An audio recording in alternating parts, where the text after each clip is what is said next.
ബിസ്മില്ലാഹി വൽഹംദുലില്ലാഹി വസ്സലാത്തു വസ്സലാമു അലാ അഷ്റഫിൽ മുർസലീൻ വഅലാ ആലിഹി വസ്വഹ്ബിഹി അജ്മഈൻ അമ്മാ ബഅദ്.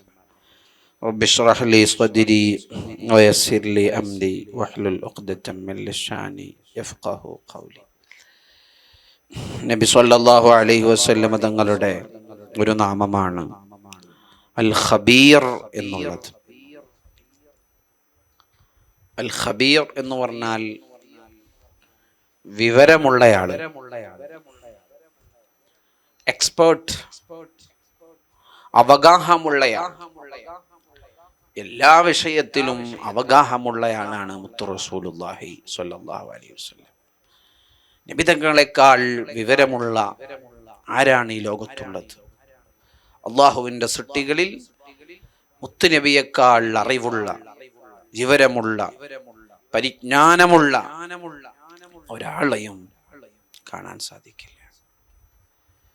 നിബിതങ്ങളിൽ നിന്നാണ് എല്ലാ ഇൽമും രൂപപ്പെട്ടത്. ലോകത്തുള്ള എല്ലാവരുടെയും അറിവ് ഒരു തട്ടിലും മുത്തുനബിയുടെ അറിവ് മറുതട്ടിലും വെച്ചാൽ ലറജഹ ഇൽമു സയ്യിദിന റസൂലില്ലാഹ്, മുത്തുനബിയുടെ ഇൽമാണ് മേലെയാവുക. നബി സല്ലല്ലാഹു അലൈഹി വസല്ലം തങ്ങളുടെ ഇൽമിനാണ് പവർ ഉണ്ടാവുക. എല്ലാവരുടെ ഇൽമും അതിനേക്കാളും മീതയാണ്.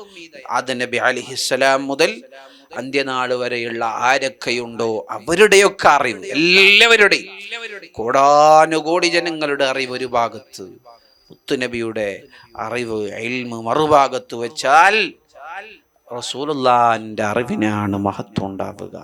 സ്വല്ലല്ലാഹു അലൈക യാ സയ്യിദി യാ റസൂലല്ലാഹ്. എല്ലാത്തിനെ കുറിച്ചുമുള്ള അറിവ്. അന മദീനത്തുൽ ഇൽമി വ അലിയുൻ ബാബുഹ, ഞാൻ വിജ്ഞാനത്തിന്റെ പട്ടണമാണ്, അറിവിന്റെ സാഗരമാണ് മുത്തു റസൂലുള്ളാഹ്. വിജ്ഞാനത്തിന്റെ പട്ടണമാണ്, സിറ്റിയാണ്, ദി സിറ്റി ഓഫ് നോളജ്. വിജ്ഞാനത്തിന്റെ പട്ടണമാണ് മുഹമ്മദുർ റസൂലുള്ളാഹി സ്വല്ലല്ലാഹു അലൈഹി വസല്ലം. എല്ലാ അറിവും, ലോകത്ത് എന്തൊക്കെ വസ്തുക്കളുണ്ടോ, എന്തൊക്കെ കാര്യങ്ങളുണ്ടോ, ഒരു സൃഷ്ടിക്ക് എന്തൊക്കെ അറിവ് നേടാം, അതെല്ലാം മുത്തുനബി നേടിയിട്ടുണ്ട്. എല്ലാം മുത്തുനബിക്ക് അള്ളാഹു അറിയിച്ചു കൊടുത്തിട്ടുണ്ട്. മുത്തുനബിയുടെ അറിവിന് ഒരു സ്പെഷ്യൽ, ഒരു വ്യത്യസ്തത, ഒരു പ്രത്യേകത നമുക്ക് കാണാൻ സാധിക്കും. നമ്മുടെയൊക്കെ അറിവ് നമ്മുടെ ഗുരുവിൽ നിന്ന് നേടിയതാണ്. നമ്മൾ സാമ്പ്രദായികമായ വിദ്യാഭ്യാസത്തിലൂടെ നേടിയെടുത്തതാണ്. അള്ളാഹുവിന്റെ ഹബീബിന്റെ അറിവ് അങ്ങനെയല്ല. അൽ ഉമ്മി, സാമ്പ്രദായികമായ പരിജ്ഞാനത്തിലൂടെ, വിദ്യാഭ്യാസത്തിലൂടെ നേടിയെടുത്തതല്ല മുത്തുനബിയുടെ അറിവ്.